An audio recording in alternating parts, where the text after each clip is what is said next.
suka sama produk Suka. Indonesia. Dan mereka nyari. Iya. Dan mereka nyari. Terutama untuk chain yang gedenya ya gitu. Jadi kayak ada misalkan kita ngomong resort atau misalkan kita ngomongin toko, repeat ordernya setiap bulan pasti ada dengan produk yang sama.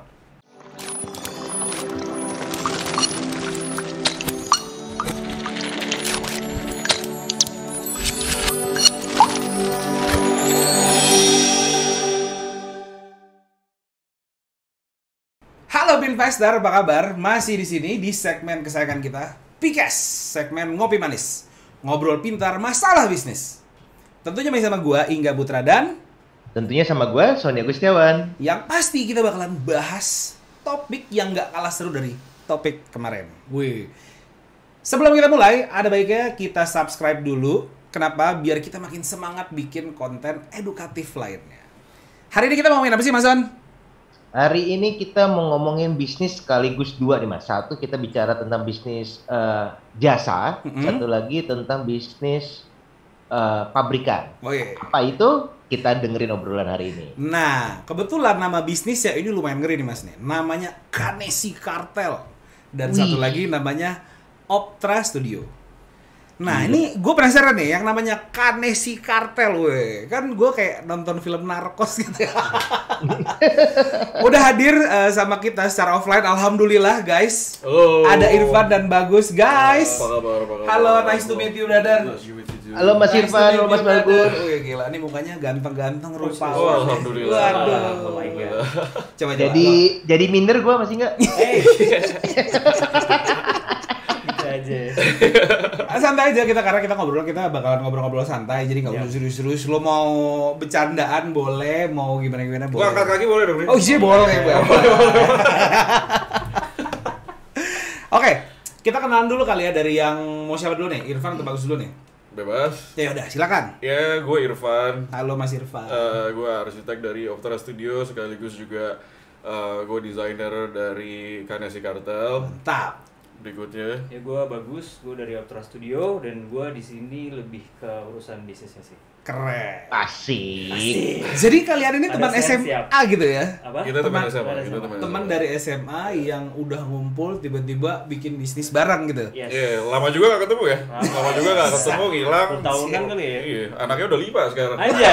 Iya, gue belum sama sekali. Nah, justru ini kesempatan bapak Oh, buat apa ya? buat cari pasangan. Oh, Tapi Boleh loh taruh di sini itunya Nah, Instagramnya. oh iya boleh. Link Tinder di sini kan lewat. Gitu. Link Tinder, Bumble, Iya. Oke Cupid. Grinder juga. Wah, amit-amit. Tapi gak apa-apa ya? nggak apa-apa, boleh. Well anyway, ini yang namanya Kanesi Kartel ini ternyata namanya aja yang serem ya berarti. Tapi kalau kita ngeliat produknya itu adalah produk lokal yang mendukung soal UMKM. Iya, betul. Bener ya? Betul. Keren. Nah, siapa nih yang mau ceritain tentang Kanesi? Ya mungkin gue kali. Oh iya boleh, silakan. Ya, Contekannya jadi- mau dilihat mungkin, Mbak. Udah dibuka di sini. Udah dibuka di sini. Lu jangan buka-buka kartu nggak? Aduh kan grogi kan? Sorry. Jadi pertanyaannya apa? Yang mau ceritain Kanesi Kartel di sini. Kan gue nih, si Kanesi itu sebetulnya juga kita terbentuk pas waktu pandemi ya, Dew ya? Iya kan, Dew? Jadi itu terbentuk waktu masih pandemi, dan itu pandemi masih virus yang pertama tuh, apa namanya ya, pokoknya nggak jelas lah ya. Ya. Itu kita kayak udah fucked up juga, terasa muak juga, dikurung di rumah udah berapa bulan gitu. Akhirnya kita emang ada geng jalan-jalan kan, kita geng jalan-jalan, Dia ngasih ya. geng asik. Oh, asik. Geng asik. Sebutan. Terus ya setelah kita jalan-jalan itu kita kayak sempat ngeliat-ngeliat juga ke toko-toko furniture di daerah-daerah yang memang dia juga memproduksi si furniture-nya itu sendiri, seperti rotan dan segala macam gitu kan. Dan kita ngeliat juga itu emang pasar-pasar yang emang dari lokal ya, lokal market gitu. Dan pas kita balik lagi ke Jakarta itu kita kepikiran kenapa nggak kita bikin produk juga aja ya, kelihatannya rotan-rotan yang tadi cukup keren nih kalau misalkan kita bawa gitu kan, sementara orang-orang lagi nyari-nyari yang model-model seperti di IKEA. Bukan berarti kita nyalain IKEA juga, mereka juga keren gitu kan. Cuma waktu yang lebih kita pengen tekankan di sini adalah bentuk dari si tradisinya. Ya. Tradisinya dan maksudnya termasuk kita kan juga Indonesia ini penghasil rotan juga salah satu yang terbesar ya gitu. Betul. Untuk kerajinannya pun sendiri iya rotan, bentuk rotan gitu Mas. Gitu, dan rotan itu juga maksudnya untuk pengrajinnya sendiri kita punya juga nih beberapa daerah yang emang dibilang kampung rotan, termasuk ada yang di Cirebon. Jadi orang-orang di mana-mana juga udah tahu tuh kampung rotan gitu. Isinya pengrajin semua gitu.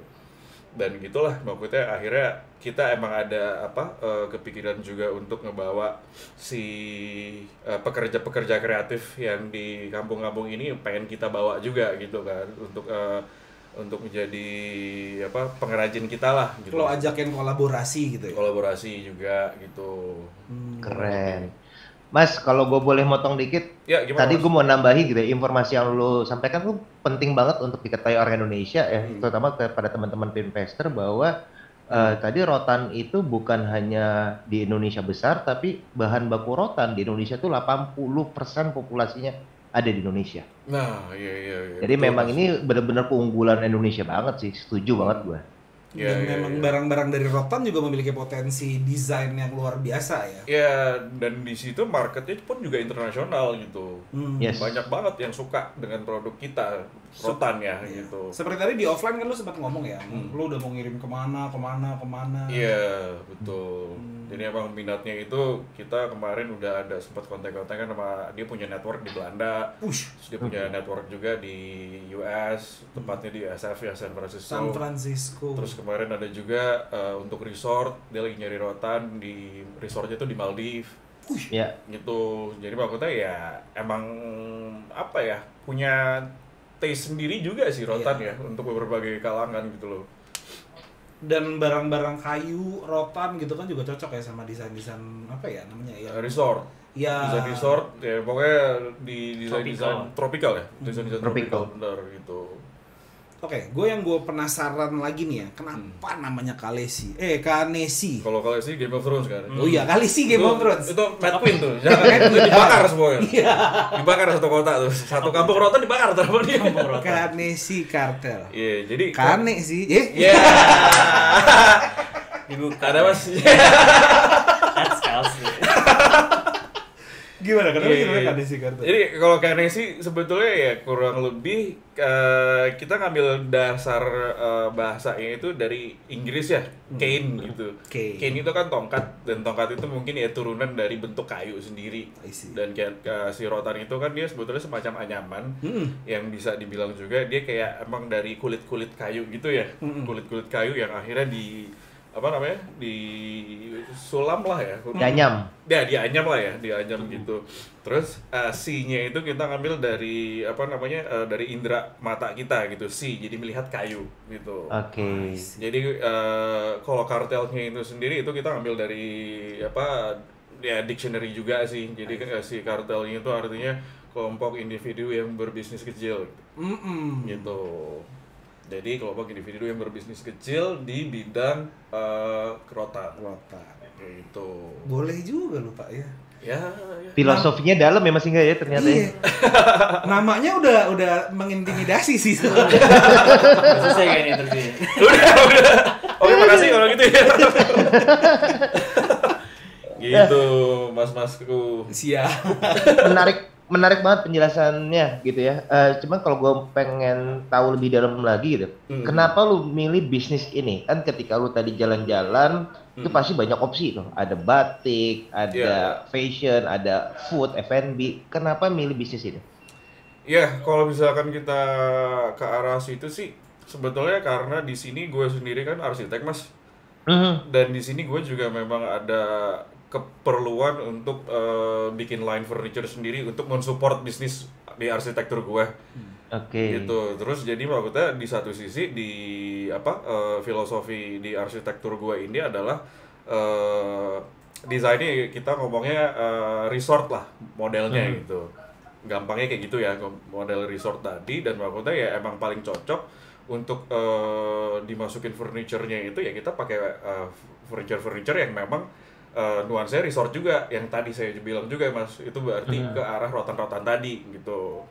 Dan di satu sisi lagi ya semenjak pandemi kemarin tuh ya alhamdulillah juga ada beberapa klien baru nih di zaman pandemi ya gitu, dan mereka itu memang minta untuk merenovasi rumahnya, termasuk mengganti semua isinya gitu kan. Akhirnya dari situ ya timbul ide itulah, kenapa nggak dipaketin juga nih, kenapa nggak kita bikin juga nih line furniture ini gitu. Berarti kalau gua bisa bilang secara garis besar ini bisnis pengembangan yang mengisi supply chain bisnis yang sudah ada gitu ya. Bahasa gua keren. Bahasa gua berat banget sih, supply chain. Mantap. Pak dosen beda emang ya.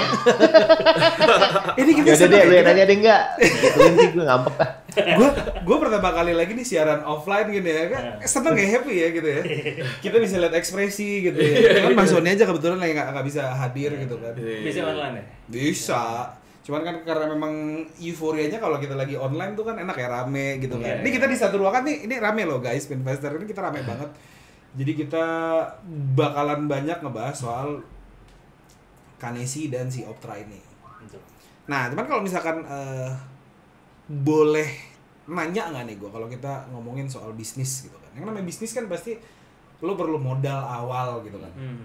Nah kalau dari Kanesi Kartel sendiri, kalau gue boleh tahu dari sisi permodalan itu lo pernah dapat angel investor atau nggak? Kalau untuk itu sih sebetulnya kita lagi cari. Jujur aja nih, kita lagi cari sih sebetulnya. Oh gitu. Karena maksudnya dengan banyak ya orderan yang tadi dari luar ya, ekspor itu, kita memang di situ juga udah ketemu sih sama beberapa orang yang potensial untuk sebagai angel investor tadi. Cuma ya waktunya masih belum pas aja. Tapi so far lo pernah denger nggak sih yang namanya venture capital gitu-gitu, VC, yang mereka ngasih permodalan? Itu gimana tuh Pak kira-kira? Pernah denger sih. Nggak, jadi kalau misalkan secara simpel ya, venture capital itu adalah suatu perusahaan yang ibaratnya ada orang yang funding di sana, nah uangnya itu nanti diplot untuk orang-orang yang mau berbisnis gitu. Simpelnya mungkin kayak gitu kali ya. Correct me if I'm wrong, investor. Cuman jadi lo bisa lari ke VC atau lo bisa lari kemana, itu banyak sih. Boleh kali Mas, bicara. Di Indonesia tuh ada berapa ya? Kalau boleh tahu investor coba tulis di kolom komentar ya. Lalu kalau misalkan gua denger nih ya, kalau boleh tahu, gue denger lu kan baru kolaborasi sama sebuah hotel, cuan nih bos, ya nggak sih? Hotel? Yang mana ya? Banyak banget berarti nih. Yang mana Deo? Ada nggak sih?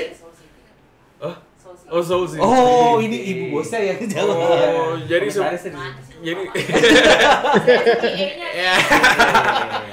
jadi adalah kita nggak sebut brand juga ya, kita nggak sebut brand juga, cuma jadi maksudnya kita ada kolaborasi sama satu developer, dia ada di Jawa Barat, dan itu dia juga memang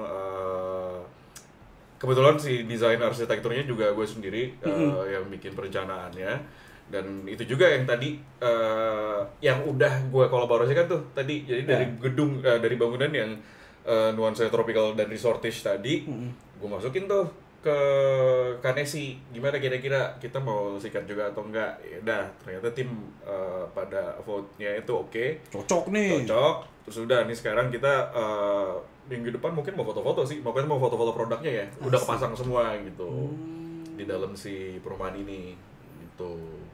Kalau gue mau nanya, tadi kan udah cerita tentang sejarah berdirinya Kanesi, kemudian tadi tentang pendanaan. Kalau gue mau masuk ke dalam pemasaran atau market gitu ya, sebenarnya Kanesi Kartel itu market targetnya itu siapa sih? Kalau untuk target market sendiri sih sebetulnya kita mungkin ngincernya lebih niche kali Pak ya. Oke, bisa dijelaskan niche itu apa ya? Jadi mungkin emang dosen nanya gue inget banget nih, gue dosen nih. kayak lagi di tes nih. Ayo Pak, mampir Pak. Iya, jadi maksudnya lebih ke mungkin brand rotan itu banyak ya sekarang yang produk-produk yang emang udah keren gitu ya di Indonesia gitu. Cuma maksudnya kalau kita sendiri itu mungkin emang punya gimmick kali ya, bisa dibilang Pak. Jadi maksudnya gimmick yang kita ambil itu lebih ke arah fashionnya juga, dan maksudnya ke arah ke art juga gitu loh. Jadi maksudnya kita ada kolaborasi juga dengan seniman-seniman lokal. Orang-orang luar itu suka sama produk Indonesia. Dan mereka nyari. Iya. Dan mereka nyari. terutama untuk chain yang gedenya ya gitu. Jadi kayak ada misalkan kita ngomong resort atau misalkan kita ngomongin toko, repeat ordernya setiap bulan pasti ada dengan produk yang sama. Ya. Ini handmade kan sih? Iya, handmade. Yang gua tahu ya, kalau yang namanya barang handmade di luar negeri itu harganya mahal. Iya.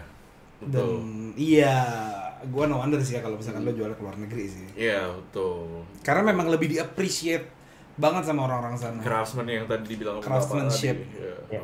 Kebetulan Bapak si Sony ini kebetulan bisnisnya juga salah satunya rotan ya Mas Son ya? Salah satunya ya. Salah satunya. Mungkin kalau perlu desainer, Mas. Pas ya? Pas ya? Gue balik lagi. Nggak, sekarang gue balik lagi. Mungkin kalau perlu produsen, Mas. Ini muter-muter. Oh, itu pasti, Mas. Ini berarti pas ya Pak jargon kita ya, learn, connect, collab. Yoi. Salaman dulu, salaman dulu. Mantap. Ini namanya simbiosis mutualisme. Bener. Mas Hingga, kalau gue boleh share sedikit, Mas. Kebetulan gue ada beberapa literatur, riset, dan jurnal gitu ya. Kenapa tadi menjawab pertanyaan kalian bertiga, kenapa rotan produk natural itu lebih dihargai di luar negeri? Sebenarnya karena dua faktor besar. Yang satu adalah barang seni, barang natural itu akan lebih berharga di negara-negara yang ekonomi maju. Ya. Yang kedua, mereka akan lebih dihargai di negara yang masyarakatnya tingkat level edukasi tinggi. Nah, jadi kenapa di Indonesia itu kurang berkembang? Karena kita masih belum mencapai 2 poin tadi. Tapi jangan sedih sebenarnya. Market Indonesia juga ada yang suka dan mampu. Tapi harus kita lihat di kota-kota besar, di tempat-tempat yang bisa memenuhi dua karakter tadi. Gitu sih sharing gue. Gue manggut-manggut aja lu dia ngomong dari tadi. Iya juga ya, Mas. Berapa SKS tuh, Mas? Iya, bener juga. 5 SKS nih. Tapi saya setuju sih, Mas. Saya setuju sih untuk pernyataan barusan tuh. Nah, kalau gue balik lagi mundur sedikit gitu ya, biar lebih santai dikit. Tadi kan berarti marketnya lebih ke arah project base, B2B gitu ya. Gimana tuh cara pemasarannya? Karena gue yakin banget teman-teman investor yang lagi nonton juga banyak yang punya impian untuk menjual barangnya ke luar negeri, untuk menjual barangnya project base. Bisa share ke kita nggak, Mas? Oh, kalau masalah pemasarannya itu kita manfaatin yang sekarang lagi paling efektif sih, Mas ya, dari sosial media. Dari sosial media dan dari semacam Tokopedia gitu-gitu sih. Oh, online berarti ya, online Instagram itu masih cukup efektif ya untuk market ini ya. Cukup sih, Mas, cukup. Ya maksudnya kita juga memang manfaatin network yang kita punya sih, Mas. Gitu. Itu yang paling penting tuh kata Mas Hingga, Pak. Mas Hingga, network is your network. Keren. Nah, kalau gue mau nanya dikit lagi tentang strategi gitu ya. Kalau kita bicara bisnis furniture itu di dunia, di Indonesia pun udah banyak banget yang jual. Terus pembeda kalian dengan kompetitor tuh apa? Sadi. Dia nanya kayak investor banget gue. Dia minta help ya kan. Ya kalau udah ngomong investor kagak paham dia aneh. Ya, jadi maksudnya yang gue tahu aja nih, Mas ya. Mungkin lebih ke arah tadi sih. Jadi maksudnya brandingnya itu, Mas, yang kita bikin lebih unik gitu. Nah, coba kita sekarang kita coba ngomongin ke salah satu bisnis lo yang namanya Optra Studio. Oke itu, mukanya relief langsung tuh kan. Oke. Udah lebih kuasain. Yang tadi dikat aja gue. Oke. Optra Studio, ini awal mulanya gimana sih?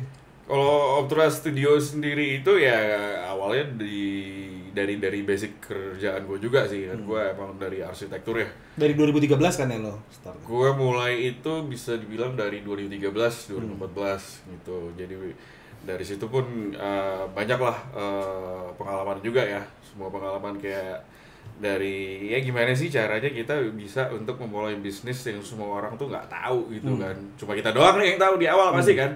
Gue bikin ini gitu kan, ya udah ibaratnya di situ kita juga mencoba lah untuk udah memulai memasarkan mouth to mouth karena belum ada Instagram udah belum sih? Udah lah. Udah ya, cuma maksudnya belum terlalu masih orang pakai belum buat jualan buat gitu. marketing ya, buat baru market buat, ya. baru buat apa nyari. flexing doang kan. Baru buat Asik, Yoi, flexing doang. foto-foto gua keren nih. Gitu. Kalau di like tuh seneng banget gitu. Doi akhirnya bersuara juga nih. Ultra soalnya. Kalau gua ngomongin Kanesi gua dimarahin. Bayarannya beda. siapa Iya Lanjut, gitu. lanjut. Jadi maksudnya dari situ emang fokusnya kita itu untuk Optra sendiri lebih ke desain untuk rumah tinggal ya. Ya. Untuk rumah Oke. tinggal. Nah, gue mau nanya lagi ke brand. Tadi kan unik, sekarang bikin bisnis Opera Studio, namanya unik juga, brandnya unik. Ini lu pada suka yang aneh-aneh ya? Jadi si Optra sendiri itu kita ngambil dari istilah teknis dalam arsitektur Oh, dan ada dari dong konstruksi. ternyata. Wah, Ada ini dong. gue ngambil catatan dulu nih 2 SKS nih kayaknya. Segar mas jadinya mas. Canda gimana? Segar Wak. Gitu. Jadi tadi apa ya? Optra. Optra. Namanya dari konsep arsitektur. Oh ya, namanya itu kita ngambil dari istilah yang ada di teknis arsitektur dan konstruksi ya. Gitu. Jadi Optra itu kita tahu kan tangga ya. Tangga itu adalah kalau misalkan di prinsip bangunan, tangga itu adalah sebuah struktur yang harus paling kuat. Ya, makanya Gitu. kalau ada istilah lagi gempa, larinya ke tangga paling aman gitu ya. Betul. Gitu. Iya gitu ya. Gitu. Iya. Gitu. Dan maksudnya pasti dia ada di lift juga, di dekat lift tuh tangga. Iya, iya. Gitu. Karena maksudnya itu karena struktur yang emang harus dibangun paling kuat itu tangga sebagai core ibaratnya kalau misalkan istilahnya gitu. Core dari bangunan itu adalah tangga gitu. Terus di bagian tangga sendiri lagi kalau kita lihat lebih detail itu kan ada railing, terus ada si struktur tangganya, terus ada anak tangganya kan. Nah, kalau kita lebih detail lagi, anak tangga itu ada yang bagian vertikal dan ada yang bagian horizontal. Nah, yang bagian horizontalnya itu disebutnya antrade gitu. Nah, untuk Bahasa Belanda ya? bahasa Antrade Belanda ya? sih harusnya ya. Kalau istilah teknis ya. Itu antrade itu adalah bagian horizontalnya dan bagian vertikalnya itulah adalah optrade. Tapi selama pandemi nih ya kemarin. Iya. Pandemi kemarin kan banyak orang yang suffering ya. Cuma kalau gue ngeliat kayaknya dari profil kalian kayaknya lo nggak sepi tuh orderan. Ini Pandemi 2020, 2021, 2022. Ini rahasianya gimana nih ceritanya nih? kalau ngomongin pandemi ya, mungkin kan kita tahu lah ya, maksudnya wacana yang dibentuk itu kan wah pasti bisnis hancur nih gitu Iya. kan, pasti collapse segala macem gitu. Cuma kita juga di sini ngelihat sebetulnya kalau mau diperhatiin lagi gitu secara bisnis gitu. Kalau pas pandemi itu ada loh bisnis yang bener-bener eksponensialnya itu growth-nya malah kenceng gitu di Iya. pandemi gitu. Nah, mungkin kita ngelihatnya kayak di sini oh ternyata kalau pandemi itu orang pada banyak susah nih, bisnis susah segala macem. Kalau kita mau mulai deep kita lihat lagi gitu kan, ternyata opportunity itu tuh ada gitu. Ternyata ada opportunity di setiap kondisi dimanapun lah gitu kan. Iya. Nah, salah satunya opportunity yang ada di Optra itu sebetulnya lebih ke mungkin orang daya beli jadi kurang lah ya. Ya kan pasti saving maunya dong. Karena kan situasi bisnis nggak aman segala Iya. macam gitu Budget kan. liburan juga Budget liburan di-cut segala macam, orang lebih saving gitu kan. Mungkin pandemi 1 tahun 2 tahun kemarin ya itu saving semua. Cuman blessingnya adalah begitu mereka saving, ada protokol nih kan dari pemerintah kalau lo harus stay di rumah. Means stay di rumah itu sebenarnya kan lo jadi lo harus di rumah dan setiap hari environment rumah itu menentukan mood lo gitu. I see. Gitu. Jadi orang tuh mungkin kita nggak banyak ada project-project rumah baru gitu ya. Cuman ternyata adanya tuh direnovasi, yang gitu-gitu. Adjustmentnya di situ gitu. Karena ada yang bikin office space sendiri. betul Iya. gitu. Karena begitu ada pandemi, another opportunity coming gitu ke kita gitu kan. Kalau gue mau nambahin dikit, salah satu penyebabnya lagi, tadi gue setuju tuh, orang kebanyakan di rumah ketika pandemi sehingga butuh renovasi. Tapi ada satu hal lagi yang penting sebenarnya. Apa tuh? Ketika pandemi, orang tidak mengeluarkan budget jalan-jalan, makan di luar, dan juga Yes. vacation. Iya betul tadi. Betul. Jadi Gua orang tadi- punya uang banyak. Betul, Gitu. Iya. buat renovasi. Gue tadi mau ngomong itu sih mas, cuman gue tiba-tiba gue lupa aja gitu. Apa ya? Udah deh itu ngomongnya pandemi. Untung diselamatkan. Terima Kita kan kasih mas. soulmate. Kita kan soulmate. Oh iya benar. Tapi kalau misalkan gue secara orang awam nih ya, misalkan gue belum pernah berhubungan langsung sama perusahaan yang menggunakan jasa arsitek gitu ya.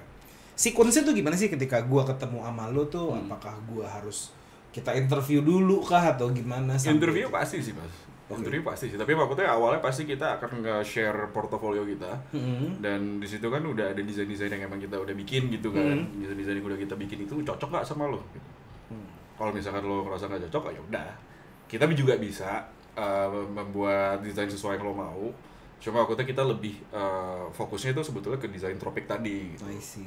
Gitu. Kita akan lebih maksimal lah sebetulnya kalau untuk ngedesain-desain yang bentuk-bentuk tropik. Gua tambahin dikit kali ya. Boleh. Kalau masalah interview sebenarnya kalau interviewnya tuh lebih ke ini sih, pengenalan sebenarnya. Jadi kayak tadi kan Bapak ini udah sebut tadi, Pak Irfan udah sebut kayak kita harus tahu lah ini kita lagi ngomong sama siapa gitu. Karakternya kayak gimana gitu. Bahkan sampai sebenarnya hobi dia apa sih? Lo lifestyle lo gimana sih sehari-hari gitu kan? Lo tuh misalkan let's say lo tuh pulang kerja tuh berapa rhyme lo tuh gimana tiap hari gitu. Apakah lo nanti itu karena impact-nya ngaruh banget ke layout. Habis itu impact-nya ke kesehariannya, ruang mana yang harus dipakai gitu kan. Jadi kita emang harus tahu segitunya sih. Kita jadi teman dulu lah ya, minimal di follow dulu lah Instagramnya gitu. Ya, gue penasaran ya, mungkin teman-teman investor yang lagi dengerin kita di Spotify dan nonton kita di YouTube, mereka bingung ya kalau bicara bisnis jasa konsultan gitu ya, atau poinnya arsitektur. Nah, kalau kita mau mulai bisnis ini, cara penghitungan cost-nya tuh gimana sih? Ngasih harganya biasa kan kalau kita bikin kursi gampang, kayu berapa, paku, finishing gitu ya. Kalau jasa arsitek, penentuannya apa? Di jasa arsitek itu sih sebetulnya di Ikatan Arsitek Indonesia sendiri udah ada rate minimumnya sih, Mas. Rate dalam hal? Rate dalam hal desain. Kalau misalkan desain itu per meter kah atau per meter. untuk bangunan? Per meter, Mas. Iya, per meter kalau untuk konsultan arsitek interior atau landscape itu biasanya mereka per meter. Tapi kalau di pemerintah dia hitungannya beda lagi. Dia berapa persen dari anggaran bangun gitu kan. Berarti sebenarnya harga antar konsultan yang satu dengan konsultan yang lain itu nggak jauh beda karena ada patokan. Yang membedakannya itu mungkin servisnya kali ya. Servis dan secara stylenya juga pasti ya. Ini gua bikin pertanyaan yang enteng aja kali ya di sini ya. Lo pernah gak sih dapat project thank you? Waduh, banyak banget. Thank you banyak sih. Yang akhirnya di thank you kan juga ada. Iya, yang tadinya yang tiba-tiba juga banyak. Diam-diam ghosting gitu. Iya. Ada aja. Soalnya teman gue ada loh, gue punya teman arsitek juga gitu. Kalau kan gue suka kedumel gitu kan. Urusannya sebenarnya kalau dari gue baca project thank you aja, jadi kesel sama project thank you. Oh. Kalau kita mungkin levelnya saking kebanyakan thank you gitu. Kita udah jadi tahap Buddha sih. udah bisa terbang sih kita kalau misalkan duduk bersila. Itu lo ada strategi khusus nggak lo menghilangkan? Maksud gue untuk mengantisipasi project thank you ini nih. Iya gitu. Jadi maksudnya kalau untuk project thank you sendiri akan gue sebut lebih ke project surga sih. Gitu. Jadi maksudnya gue akan mencoba menghibahkan lah gitu. Kan itu ada nilainya kan. Yeah. Nilai intelektual dong pastinya gitu. Pasti. Dan nilai intelektual yang gak kita gampang juga dapetin untuk kita pelajarin gitu ya. Dan sekarang ini kebetulan karena terinspirasi dari project thank you tadi gitu. Kita tuh kemarin ada sempat nge-promote juga di salah satu YouTube channel kawan kita juga, namanya Gas John. Itu gue bilang di akhir pembicaraannya itu, kalau misalkan ada yang mau bikin masjid, gue akan desainin secara free. Dan langsung nyangkut tuh besok ya, ada yang kontak. Sekarang alhamdulillah gue dapet challenge juga gitu untuk ngedesain satu masjid di daerah Bandung Barat. Wih, alhamdulillah. Gitu. Allah berkah lo bro. Gitu. Amin. Insya Allah bro, insya Allah gitu. Kalau gue boleh ngomong gitu ya, itu sebenarnya ada matematika langit di balik itu semua. Betul Mas. Jadi iya, karena kan sebenarnya semua usaha itu pasti akan dihargai. Kalau nggak dihargai sama manusia, pasti dihargai sama Tuhan kan gitu. Sadis. Amin. In the next 10 years. In the next 10 years, kira-kira goals lo apa? Kalau kita sendiri sih sebetulnya dengan yang emang kita lagi fokus untuk di perumahan ya, kita itu sebetulnya emang pengen jadi developer juga sih. Asik. Kita pengen. Berarti dari hulu sampai hilir banget tuh ya? Iya betul Mas. Gitu. Dari desainnya, furniturnya sampai rumahnya. Sampai konstruksinya gitu. Perizinan segalanya kita udah pegang orang-orangnya. Waduh. Amin. Gitu. Karena mau nggak mau ke arah sana sih Mas, karena kan kita tiap hari setiap project itu pasti dealingnya sama ya environment-nya yang begitu-begitu aja gitu kan. Jadi mau nggak mau kita ke arah sana. Maksudnya kan yang tadinya itu kepisah gitu ya, kita dari sisi controllingnya juga wah kayaknya ribet deh kalau harus kontrak lagi apa segala macam bla bla bla gitu kan, hubungannya juga harus kayak antara entity gitu kan. Kenapa nggak kita aja sekalian gitu kan, kita mikirnya gitu karena kita mikirnya kalau misalkan kita yang supervise itu udah one full package gitu kan sebenarnya. Yeah. Itu sih lebih enak sih dari sisi controlling sama dari sisi ya cuannya juga. Duit. Pasti. Well anyway guys, thank you banget loh. Lo udah mampir-mampir ngasih. Ya, thank you banget juga sama-sama. untuk waktunya, untuk Gue kesempatannya. udah dikasih tahu dari mulai Kanesi Kartel sampai gimana lo dari teman-teman SMA lo kumpul sampai lo bisa benar-benar bikin bisnis bareng. Terus lo juga sharing juga gimana caranya untuk mengkomunikasikan hal itu kepada konsumen lo, gimana menyampaikan pesan yang baik, memberikan jasa yang baik, luar biasa lo dari teman-teman Optra dan si Kanesi Kartel. Thank you Mas, thank you. Thank you banget atas waktunya selama kita masih Terima sama kasih. nih. Thank you banget. Thank you Mas Oni. Thank Sukses you selalu, banget. sehat-sehat selalu. Sama-sama. Gua doain mudah-mudahan kalian itu bisnisnya makin lancar dan Amin. next 10 years-nya yang mau jadi developer Amin. juga bisa terwujud. Amin. Amin. Kalau gitu kita langsung closing aja kali ya Mas Son ya. Well anyway it's a wrap. Thank you banget buat Pinvestor yang udah menonton kita dari 1 jam ke belakang ya Gil ya. Kurang Oke. Jangan lupa di like, di subscribe, di like, di subscribe, di share dan di komen. Kalau gitu gue Ingga Putra. Gua Sony Gustiawan. Gue siapa gue? Gue Irfan. Gue Bagus. Sampai jumpa di Pikes minggu depan. Bye bye. Thank you Bye-bye. guys. Thank you.